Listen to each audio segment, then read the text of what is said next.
നമസ്കാരം സ്നേഹ, നമസ്കാരം. നോക്കൂ, മടിയിൽ കനമുള്ളവർക്കേ വഴിയിൽ ഭയക്കേണ്ടതുള്ളൂ എന്നുള്ള ആ ഒരു മൊഴി ഞമ്മന്റെ ഇരട്ടൈ സംഘൻ പരട്ടൈ സംഘനാണ് കേരളക്കരയിൽ ഒന്നടങ്കം പ്രശസ്തിയിലേക്ക് എത്തിച്ചത് ആ വാക്കുകളെ എന്നുള്ളതാണ്. അത്തരത്തിൽ തന്നെയാണ് ഈ മടിയിൽ കനമുള്ളവർക്കേ ഭയക്കേണ്ടതുള്ളൂ എന്ന് ജഗദീഷ് ശ്രീകുമാർ, നമുക്കറിയാം. ജഗദീഷ് ശ്രീകുമാർ അല്ല, ജഗദീഷ് ചേട്ടനെ നമുക്ക് എല്ലാവർക്കും അറിയാം. അദ്ദേഹം ഒരു കോളേജ് പ്രൊഫസർ ആയിരുന്നു എന്നുള്ളതും ഹൈ എഡ്യൂക്കേറ്റഡ് ആണ് എന്നുള്ളതും അദ്ദേഹത്തിന്റെ ഭാര്യ രമചേച്ചി ഡോക്ടർ ആയിരുന്നു എന്നുള്ളത് എല്ലാം നമ്മൾക്കറിയാം. അത്തരത്തിൽ തന്നെ സമൂഹത്തിൽ വലിയൊരു സ്ഥാനം അർഹിക്കുന്ന ഒരു വ്യക്തി തന്നെയാണ്, നിലവിൽ എല്ലാ കാലത്തും കിട്ടിക്കൊണ്ടിരിക്കുന്ന ഒരു വ്യക്തി തന്നെയാണ് ജഗദീഷ് സാർ എന്നുള്ളത്. നമ്മൾ കണ്ടു കഴിഞ്ഞ മണിക്കൂറിൽ അമ്മയുടെ ഭാരവാഹികൾ സിദ്ദീഖും ജോമോളും അടക്കമുള്ള ആളുകളൊക്കെ കൊട്ടാരക്കരയൊക്കെ ഇരുന്നിട്ട് പത്രസമ്മേളനം നടത്തുന്ന നമ്മൾ കണ്ടു. അതിൽ സിദ്ദീഖ് പല കാര്യങ്ങളിൽ നിന്ന് ഒഴിഞ്ഞു മാറിക്കൊണ്ട് ഞങ്ങൾക്ക് ഇപ്പൊ കിട്ടിയിട്ടുള്ളൂ, കഴിഞ്ഞ മണിക്കൂർ കിട്ടിയിട്ടുള്ളൂ, കഴിഞ്ഞ നിമിഷത്തെ അറിഞ്ഞിട്ടുള്ളൂ, ഞങ്ങൾ അന്വേഷിക്കും എന്നൊക്കെ പറഞ്ഞുകൊണ്ട് ആരെയാണോ പ്രൊട്ടക്ട് ചെയ്യേണ്ടത് എന്ന് മലയാളിക്ക് ബോധ്യമാവുന്ന രീതിയിൽ തന്നെ പ്രതികരിക്കുന്നതൊക്കെ നമ്മൾ കണ്ടു. പക്ഷെ അതിൽ കൃത്യമായിട്ട് നമ്മൾ എടുത്തു പറയേണ്ടത്, അതിനുശേഷം ജഗദീഷ് പത്രസമ്മേളനം അതല്ലെങ്കിൽ പത്രക്കാരോട് നടത്തിയ ഒരു പ്രതികരണമുണ്ട്. അത് കേൾക്കേണ്ടത് തന്നെയാണ്. കാരണം എന്താണ് ഒരു മാന്യന്റെ സ്വഭാവം, അതല്ലെങ്കിൽ തെറ്റ് ചെയ്യപ്പെടാത്ത, തെറ്റിലേക്ക് ഞാൻ എൻ്റെ ഒരു കളങ്കം പോലുമില്ല, ചെറിയൊരു അംശം പോലും ഞാൻ തെറ്റ് ചെയ്തിട്ടില്ലെന്ന് ബോധ്യമുള്ള ഒരു മനുഷ്യന്റെ പ്രതികരണം. മാത്രമല്ല, അമ്മയുടെ ഭാരവാഹിത്വത്തിൽ ഇരുന്നു കൊണ്ട് സിദ്ദീഖ് പല കാര്യങ്ങളും പറയേണ്ടിടത്ത് പോലും സിദ്ദീഖ് വിഴുങ്ങിക്കൊണ്ട് അപ്പുറം ഇരിക്കുന്ന പെൺകുട്ടികളെയൊക്കെ, ജോമോളൊക്കെ ഇരിക്കുന്നുണ്ട് അവിടെ, ജോമോളൊക്കെ പറയുന്നുണ്ട് എനിക്ക് അനുഭവം ഉണ്ടായിട്ടില്ല എന്നുള്ളത്. ജോമോൾക്ക് അനുഭവം ഉണ്ടായിന്ന് ആരും പറഞ്ഞിട്ടുമില്ല. പക്ഷെ ഇവിടെ കൃത്യമായിട്ടും അനുഭവമുള്ള സ്ത്രീകൾ, ഒരുപാട് നടികളും ജൂനിയർ ആർട്ടിസ്റ്റുകളും ഒരുപാട് സിനിമാ മേഖലയിലുള്ള ഒരുപാട് ആളുകൾ രംഗത്ത് വരുമ്പോൾ അവരൊക്കെ പറയുന്നത് പച്ചക്കള്ളമാണെന്ന് പറയാൻ സ്ഥാപിക്കുന്ന രീതിയിൽ തന്നെയായിരുന്നു സിദ്ദീഖിന്റെ പല പെരുമാറ്റവും സംസാരവും എന്നുള്ളതാണ് യാഥാർത്ഥ്യം. പക്ഷെ നമ്മളിവിടെ പരിശോധിക്കുന്നത് ജഗദീഷ് ഏട്ടന്റെ ആ ഒരു സംസാരം തന്നെയാണ്.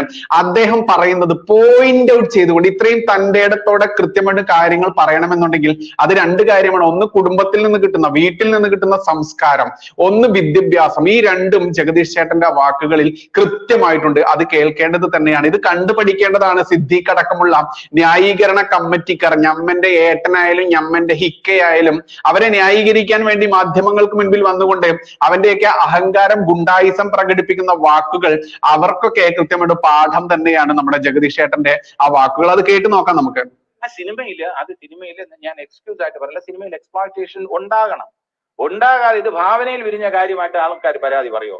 എക്സ്പ്ലോയിറ്റേഷൻ നേരിട്ടവർ തന്നെ ആയിരിക്കണം പരാതി ബോധിപ്പിച്ചിട്ടുള്ളവര്. ആ എക്സ്പ്ലോയിറ്റേഷൻ പറഞ്ഞ് പരാതി രേഖപ്പെടുത്തുമ്പോൾ അതൊന്നും നടക്കുന്നില്ല, അങ്ങനെ ഒന്നും നടന്നിട്ടില്ല എന്ന് പറയാൻ നമ്മളാരാം? നേരത്തെ പറഞ്ഞ ചോദ്യം ഒരിക്കൽ കൂടി ആവർത്തിക്കാൻ വരികയാണ്. സ്വാഭാവികമായിട്ടും ഇത്രയധികം ആളുകൾ അവിടെ ഒരാൾ പോലും 2006 ശേഷമോ ഒരു പരാതി അമ്മയ്ക്ക് മുമ്പിൽ ഇല്ല എന്ന് പറയുമ്പോൾ ഇത്രയധികം ആളുകൾ കമ്മിറ്റിക്ക് മുമ്പിൽ പോയി വെളിപ്പെടുത്തലുകൾ നടത്തുമ്പോൾ ഈ കമ്മിറ്റിയുടെ കെട്ടിയ മട്ടിൽ മാറ്റം വേണ്ടത് അല്ല. ഇതിനകത്ത് ഈ കമ്മിറ്റി എന്ന് പറയുമ്പോൾ സർക്കാർ നിയോഗിച്ച കമ്മിറ്റിയില് നോക്കൂ, ഇതിൽ ചോദിക്കുന്നത് എന്തെന്നറിയാമോ? ഈ കഴിഞ്ഞ 6 വർഷത്തിനിടയ്ക്ക് നമ്മൾക്കറിയാം, ഈ ഹേമ കമ്മിറ്റി റിപ്പോർട്ട് പിണറായി വിജയൻ 5 വർഷക്കാലം അടവെച്ചിട്ട് ഇപ്പൊ വിരിഞ്ഞിട്ടാണ് പുറത്തു വന്നത് നമ്മൾക്കറിയാം. ആലോചിച്ച് നോക്കൂ, 5 വർഷക്കാലം ഒരു റിപ്പോർട്ട് മറച്ചു വെക്കുക എന്ന് പറഞ്ഞാൽ അത് നമ്മന്റെ ഈ കമ്മ്യൂണിസ്റ്റ് നരഭോജി കൂട്ടങ്ങൾക്ക് മാത്രമേ പറ്റുകയുള്ളൂ. നീതിയും ന്യായവും ധർമ്മവും എന്തെന്നറിയാത്ത ഈ നരഭോജി കൂട്ടങ്ങൾക്ക് മാത്രമേ പറ്റുകയുള്ളൂ. അത്തരത്തിൽ 6 വർഷങ്ങൾക്ക് മുൻപ് ഒരുപാട് നടികളായിക്കോട്ടെ, ഒരുപാട് ടെക്നീഷ്യൻസ്മാരായിക്കോട്ടെ, ഒരുപാട് സിനിമാ മേഖലയിലുള്ള ആളുകൾ പറഞ്ഞ ഈ പരാതിയൊക്കെ ഈ ഹേമ കമ്മിറ്റി റിപ്പോർട്ടിലുണ്ട്. അത്തരത്തിൽ റിപ്പോർട്ടിൽ വന്നിട്ടുള്ള ഇവരാരും നിങ്ങളെ സമീപിച്ചില്ലേ എന്ന് ചോദിച്ചപ്പോൾ സിദ്ദീഖ് പറഞ്ഞിട്ടുണ്ട്, ഉണ്ട് ഒരാള്. അതെന്നാ 2-3 വർഷങ്ങൾക്ക് മുൻപ്, അതോ കുറെ വർഷങ്ങൾക്ക് മുൻപ്. അത്ര വർഷങ്ങൾക്ക് മുൻപ് പോലും സമീപിച്ചിട്ട് പോലും അതിന് നടപടി എടുക്കാത്തവനാണ് ഇന്ന് മാധ്യമങ്ങൾക്ക് മുൻപിൽ വന്ന് ന്യായീകരിക്കാൻ വന്നിരിക്കുന്നത്. ഞമ്മന്റെ ഈ പറയുന്ന സൂപ്പർ സ്റ്റാറുകളും കാമഭ്രാന്തന്മാരായിട്ടുള്ള ഈ ജീവികൾക്ക് വേണ്ടി അദ്ദേഹം പറയുന്ന മറുപടി കേൾക്കാം നമുക്ക്. ഇനി അത്തരത്തിലാണ് ആ ചോദ്യം വരുന്നത്. അപ്പോൾ ഈ കൊടുത്ത ഹേമ കമ്മിറ്റി റിപ്പോർട്ട് പ്രകാരം മൊഴിയുള്ള ആളുകൾ എല്ലാവരും നിങ്ങളടുത്ത് വരാത്തത് എന്തുകൊണ്ട്? അമ്മയിൽ വിശ്വാസം ഇല്ലാത്തത് കൊണ്ട് തന്നെയല്ലേ എന്ന് തന്നെയാണ് ആളുകൾ ചോദിക്കുന്നത്, റിപ്പോർട്ടേഴ്സ് ചോദിക്കുന്നത്. നോക്കാം. വളരെ കോൺഫിഡൻസോടുകൂടി ഒരു ജസ്റ്റിസിന്റെ മുൻപിൽ പറയുന്ന കാര്യങ്ങൾ ചിലപ്പോ ഒരു സംഘടനയിൽ ചിലപ്പോ ഇതേപോലെ ഇത്രയും ആർജവത്തോടെ പറയാൻ ചിലർക്ക് മടി കാണും. അതുകൊണ്ടായിരിക്കും സർക്കാർ നിയോഗിച്ച കമ്മിറ്റി ജസ്റ്റിസ് ഹേമ കൊടുത്ത ഉറപ്പനുസരിച്ച് അവര് ചില കാര്യങ്ങൾ പറഞ്ഞതാണ്. അതിനു മുമ്പ് അതൊരു പരാതിയായിട്ട് അമ്മയുടെ മുമ്പിൽ എത്തിയിട്ടില്ല. അത് സത്യസന്ധമായിട്ടുള്ള കാര്യമാണ്. അതിനു മുമ്പ് ഹേമ കമ്മിറ്റിയുടെ മുൻപിൽ പറഞ്ഞിട്ടുള്ള പ്രസന്റ് ചെയ്തിട്ടുള്ള കാര്യങ്ങളൊന്നും തന്നെ അമ്മയുടെ ശ്രദ്ധയിൽപ്പെട്ടിട്ടില്ല. അമ്മയ്ക്ക് ഒരു പരാതിയായി ലഭിച്ചിട്ടില്ല. അതിന്റെ അർത്ഥം ഇങ്ങനെ ഒരു സംഭവം നടന്നിട്ടില്ല എന്നല്ല. നടന്നിട്ടുണ്ടാകാം. അത് എങ്ങനെയാണ് പരിഹരിക്കേണ്ടത്? ബഹുമാനപ്പെട്ട കോടതി പറയുന്നത് പോലെ തന്നെ ഈ നിർദ്ദേശങ്ങൾ ഇതിനൊരു പരിഹാരം കൂടി നമുക്ക് ജഗദീഷ് പറഞ്ഞിട്ടുണ്ട്, നടന്നിട്ടുണ്ടാകാം. അതായത് അമ്മയിലേക്ക് പരാതി വന്നിട്ടില്ല എന്നുണ്ടെങ്കിൽ അത് നടന്നിട്ടില്ല എന്ന് പറയേണ്ട. ആരും അത്തരത്തിൽ വലിയ ശീലാവധി ചമയേണ്ട എന്ന് തന്നെയാണ് ജഗദീഷ് പറയുന്നത്. അത് മഞ്ജു വാര്യർ ആയാലും ജോമോളൊക്കെ ആയാലും ഇവർ പലരെയും ഇറക്കിക്കൊണ്ട് ഇന്ന് ന്യായീകരണ കമ്മിറ്റിക്കാർ പെണ്ണുങ്ങൾ കുറെ ഇറങ്ങിയിട്ടുണ്ട്. അത്തരത്തിൽ ആരും പറയേണ്ടതില്ല. അവർ ഈ പറയുന്ന ഹേമ കമ്മിറ്റിക്ക് മൊഴി കൊടുത്തിട്ടുണ്ടെങ്കിൽ അത് നടന്നത് കൊണ്ട് തന്നെയാണ്. അത് അമ്മയിൽ പരാതി തന്നില്ല എന്നുള്ളത് കൊണ്ട് നടന്നിട്ടില്ലെന്ന് പറയാൻ നിനക്കല്ല ആർക്കും അവകാശമില്ല എന്ന് അടിവര ഇട്ടുകൊണ്ട് തന്നെയാണ് ജഗദീഷ് സാർ പറയുന്നത്. ബാക്കി കേൾക്കാം. ജസ്റ്റിസ് ഹേമ നിർദ്ദേശിച്ചാൽ അതിനെയും സ്വാഗതം ചെയ്യും. ജസ്റ്റിസ് ഹേമ എത്രയോ ദിവസം സിറ്റിംഗ് നടത്തിയിട്ടാണ് ഇങ്ങനെ ചില ഫൈൻഡിങ്സ് രേഖപ്പെടുത്തിയിട്ടുള്ളത്. അപ്പൊ ഇങ്ങനെയൊക്കെ ചെയ്താൽ നന്നായിരിക്കും. ഇങ്ങനെ ചെയ്താൽ ഇത് ഒഴിവാക്കാൻ നമുക്ക് കഴിയും. ഇങ്ങനെ ചെയ്താൽ കാസ്റ്റിംഗ് കൗച്ച് ഒഴിവാക്കാൻ കഴിയും. ഇങ്ങനെ ചെയ്താൽ എക്സ്പ്ലോയിറ്റേഷൻ ഒഴിവാക്കാൻ കഴിയും. ഇങ്ങനെ ചെയ്താൽ പ്രൊഡ്യൂസേഴ്സ് ഇങ്ങനെ ചെയ്താൽ ആ ടോയ്ലറ്റ് ഫെസിലിറ്റീസിന്റെ കാര്യത്തിൽ അങ്ങനെയുള്ള നിർദ്ദേശങ്ങൾ കൂടി ജസ്റ്റിസ് ഹേമ ഇനിയും അവർക്ക് പറയാം. അവരത്രയും റെസ്പെക്റ്റഡ് ഒരു പേഴ്സൺ ആയതുകൊണ്ട് ഞാൻ പറയാണ്, ജസ്റ്റിസ് ഹേമ കുറെ നിർദ്ദേശങ്ങൾ അടിയന്തരമായി സൊല്യൂഷൻസ് കൂടി വയ്ക്കണം എന്നുള്ളതാണ് ഈ കാര്യത്തിൽ എനിക്ക് ഏറ്റവും കൂടുതൽ റിക്വസ്റ്റ് ചെയ്യാനുള്ളത്. കാരണം അവരുടെ ഫൈൻഡിങ്സ് എല്ലാം സ്വാഗതം ചെയ്യുന്നു. അപ്പൊ അവർക്ക് റെസ്പോൺസിബിലിറ്റി ഉണ്ട്. അവർക്കാണ് നമ്മളെക്കാൾ കൂടുതൽ ഈ സിനിമാ രംഗത്തുള്ള producers, directors, script writers, artist എല്ലാവരും പറഞ്ഞ കാര്യങ്ങൾ വെച്ച് ഇന്ന രീതിയിലൊക്കെ പ്രവർത്തിച്ചാൽ നന്നാകും. ഒരു ഇൻഡസ്ട്രി നന്നാക്കാൻ എനിക്ക് ഇന്നതുപോലെ എന്റെ കമ്മിറ്റിക്ക്, എന്റെ നേതൃത്വത്തിലുള്ള കമ്മിറ്റിക്ക് ചില നിർദ്ദേശങ്ങൾ സമർപ്പിക്കാനുണ്ട് എന്ന് ജസ്റ്റിസ് ഹേമ ഇനിയെങ്കിലും പറഞ്ഞാൽ അതിനെ നമ്മൾ സഹർഷം സ്വാഗതം ചെയ്യും. അവരുടെ കൂടെ നിന്ന് ഇൻഡസ്ട്രി മെച്ചപ്പെടുത്താൻ വേണ്ടിയുള്ള ഒരു സജീവമായിട്ടുള്ള ഒരു പോരാട്ടത്തിന് ഞങ്ങൾ എല്ലാവരും ഉണ്ടാകും.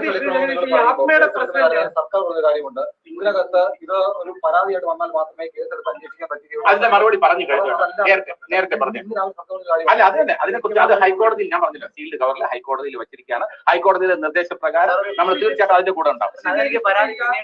അബദ്ധമാണെന്ന് പറഞ്ഞല്ലോ. ഏതാ ഒരു നടികൾക്ക് പരാതി പിന്നീട് അബദ്ധമാണെന്ന് പറഞ്ഞല്ലോ. നടികൾക്ക് പരാതി അബദ്ധമാണെന്ന് അവസരം ഇല്ലാതാകും.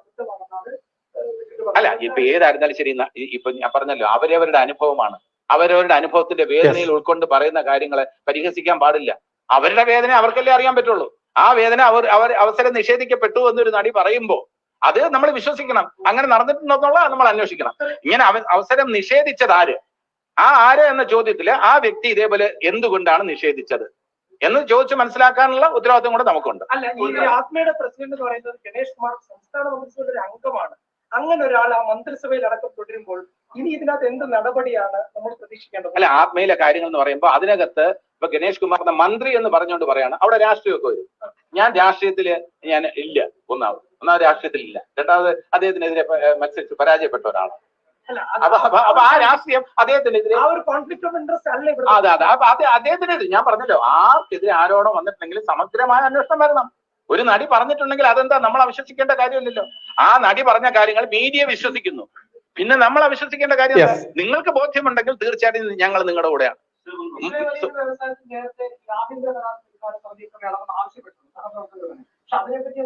അല്ല, അത് ഹൈലി ടെക്നിക് കറക്റ്റ് ആയി, അതിന് ഹൈലി ടെക്നിക്കലാണ്.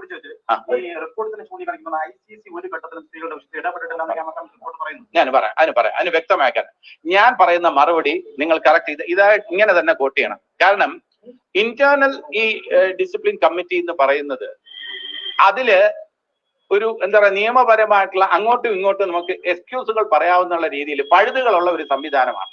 യഥാർത്ഥത്തിൽ ഒരു തൊഴിലിടത്തിൽ ഒരു ഫാക്ടറിയിൽ ആണെങ്കിൽ നമുക്ക് ഇതേപോലെ ഈ കമ്മിറ്റി രൂപീകരിക്കാം.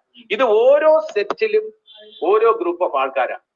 അപ്പൊ ഞാൻ അഭിനയിക്കുന്ന ഒരു ചിത്രം, ഞാൻ അഭിനയിക്കുന്ന ഒരു ചിത്രത്തില് ആ ചിത്രത്തില് ഈ കമ്മിറ്റി മനാഫ് എന്ന് പറയുന്ന നോക്കൂ, ഇത്തരത്തിൽ കൃത്യമായിട്ട് നമ്മൾ ഒരുപാട് വശങ്ങൾ തന്നെ പരിശോധിച്ചു കൊണ്ട് തന്നെ വേണം നമ്മൾ ഇതൊക്കെ ഒന്ന് പരിശോധിക്കേണ്ടത്. കാരണം എന്തെന്നറിയാമോ, ഇത്തരത്തിൽ ജഗദീഷ് അടക്കമുള്ള ആളുകൾ തുറന്നു പറയാൻ രംഗത്തോട്ട് വരുമ്പോൾ ഇതിൽ നീതി പുലരുന്നു എന്നുള്ളതാണ് യാഥാർത്ഥ്യം. നീതി പുലരാതെ എത്രത്തോളം മുന്നോട്ട് പോയി കഴിഞ്ഞാലും അത് സംശയത്തിന് ആക്കം കൂട്ടും എന്നുള്ളത് നമ്മൾക്കറിയാം. അത്തരത്തിലുള്ള വലിയൊരു സംശയത്തിൽ തന്നെയാണ് ഞമ്മന്റെ ഹിക്കയായാലും ഞമ്മന്റെ ഈ ഏട്ടനായാലും നിൽക്കുന്നത്. നിൽക്കുന്നത്, ജനപ്രിയനായാലും നിൽക്കുന്നത് എന്ന് പറയേണ്ടതുണ്ട്. ഇത്തരത്തിൽ ജഗദീഷ് സാർ പറഞ്ഞിട്ടുള്ള ഒരുപാട് പോയിന്റുകളുണ്ട്. ഏകദേശം 12 മിനിറ്റോളമാണ് അദ്ദേഹം നമ്മളോട് സംസാരിക്കുന്നത്. ആ സംസാരിക്കുന്ന അദ്ദേഹത്തിന്റെ വാക്കുകളിൽ വ്യക്തമാണ് എന്താണ് ഇവിടെ നടന്നിട്ടുണ്ടാവുക, എങ്ങനെയാണ് ഇവിടുത്തെ കാര്യങ്ങളുള്ളത്, അതിൽ എന്താണ് പരിഹാരം വേണ്ടത് എന്ന് മടിയിൽ കനമില്ലാതെ തന്നെ അദ്ദേഹം പറയുന്നുണ്ട്. ആ പറയുന്ന വാക്കുകൾ മാക്സിമം ആളുകളിലേക്ക് എത്തേണ്ടതുണ്ട്. ചില ചാനലുകളിലൊക്കെ വരുന്ന വീഡിയോസിന്റെ ഒക്കെ ഓഡിയോ നമ്മളിവിടെ ഇടുന്നത് എന്തുകൊണ്ടാണെന്ന് അറിയാമോ? അത് മാക്സിമം ആളുകളിലേക്ക് എത്തേണ്ടതിന്റെ ആ ഒരു ആവശ്യകത കൂടി ഉള്ളത് കൊണ്ടാണ്. അല്ലാതെ നിങ്ങളിത് കാണാത്തത് കൊണ്ടോ കണ്ടത് കൊണ്ടോ ഒന്നും കൊണ്ട് മാത്രമല്ല.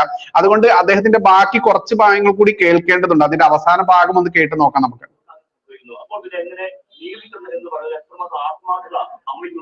അല്ല, മെയിൻ സ്ട്രീമിന് പുറത്താണ് എന്നുള്ള രീതിയിൽ ഞാൻ വിശ്വസിക്കുന്നില്ല. ഇപ്പോ തന്നെ ആക്രമിക്കപ്പെട്ട നടിയുടെ ഒരു ചിത്രം റിലീസ് ആകാൻ പോവാണ് ഷാജി കൈലാസിന്റെ സംവിധാനത്തിൽ. അപ്പൊ മെയിൻ സ്ട്രീമിന് പുറത്തല്ല, അത് പിൻവലിക്കണം.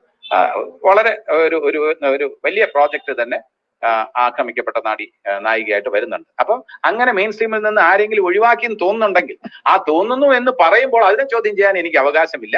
പക്ഷേ അതില് ഈ കാസ്റ്റിംഗ് എന്നൊക്കെ പറയുന്നത് സാധാരണഗതിയിൽ സംവിധായകരും നിർമ്മാതാക്കളും ഒക്കെയാണ്. അല്ലാതെ ഈ നടന്മാരെല്ലാവരും ഇന്നാര് വേണം എന്നൊക്കെ പറയുന്നത് ആരെങ്കിലും പറയുമ്പോൾ അവരുടെ വാക്കുകൾ നമുക്ക് കേൾക്കാം എന്നുള്ളതിൽ കഴിഞ്ഞ് പൊതുവെ അതിനെ ഒരു പൊതുവൽക്കരണം, ഒരു ജനറലൈസേഷൻ നടത്തുന്നത് ശരിയല്ല.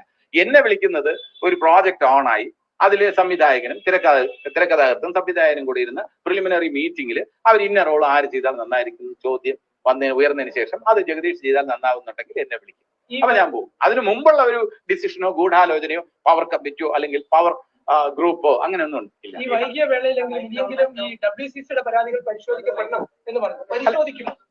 WCC ഉന്നയിച്ചിട്ടുള്ള കാര്യങ്ങളൊക്കെ തന്നെ ന്യായമായിട്ടുള്ള കാര്യങ്ങളാണ്. അവർ പറയുന്ന കാര്യങ്ങൾ. അപ്പൊ WCC നമ്മുടെ ശത്രുക്കളൊന്നും അല്ല.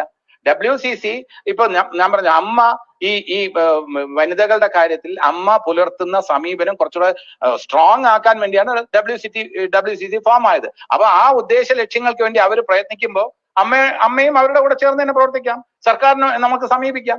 WCCയും അമ്മയും കൂടെ സംയുക്തമായിട്ട് സമീപിച്ച് നമുക്ക് പല കാര്യങ്ങൾക്കും അല്ല, അമ്മയിൽ ന്യായം കിട്ടാഞ്ഞിട്ടല്ല അത് ഫോം ആയത്.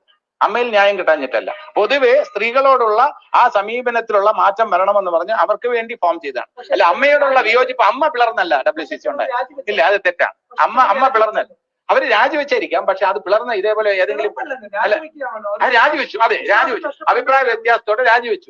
അത് പ്രവർത്തന ശൈലിയോടുള്ള അവരുടെ ഏതെങ്കിലും തരത്തിലുള്ള വിയോജിപ്പ്. ആ വിയോജിപ്പ് അവർ തുടരുന്നുണ്ടോ എന്നുള്ളത് ഇനിയും നമുക്ക് തീരുമാനിക്കാം. ഇനി നമുക്ക് അവർക്ക് ഏതൊക്കെ സാഹചര്യത്തിലാണ് വിയോജിപ്പിന്റെ ആ മേഖലയൊക്കെ അതിർ വരുമ്പോഴൊക്കെ ഇല്ലാതായിക്കൊണ്ടിരിക്കുകയാണ്. ഇപ്പൊ നമ്മുടെ ഹേമ കമ്മിറ്റിയുടെ കാര്യത്തിലൂടെയെങ്കിലും നമുക്ക് എല്ലാവർക്കും ഒന്നിക്കാം.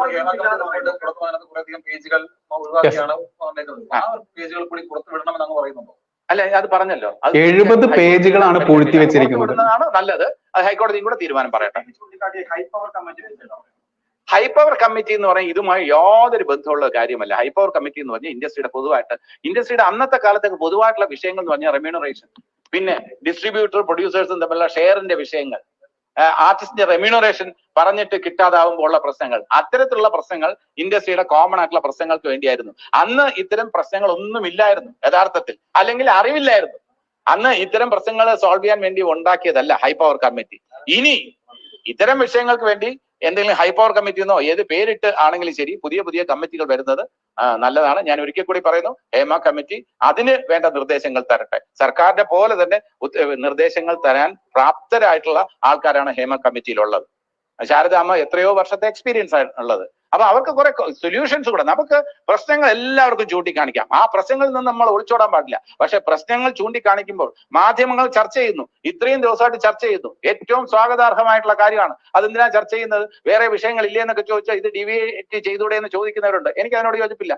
ഇത് കറന്റ് ഇഷ്യൂ ആണ്, റിലവന്റ് ഇഷ്യൂ ആണ്. പക്ഷെ ഇത് ചർച്ച ചെയ്യുമ്പോൾ സൊല്യൂഷൻസിന്റെ കാര്യത്തിൽ കുറച്ചു പേരൂടെ സജീവമായി പങ്കെടുക്കണം. എന്ത് ചെയ്താൽ സർക്കാർ പറഞ്ഞൊരു കാര്യമുണ്ട്, അതായത് കോംപ്ലേ ചർച്ച ചെയ്ത് പറയുന്നുണ്ട്.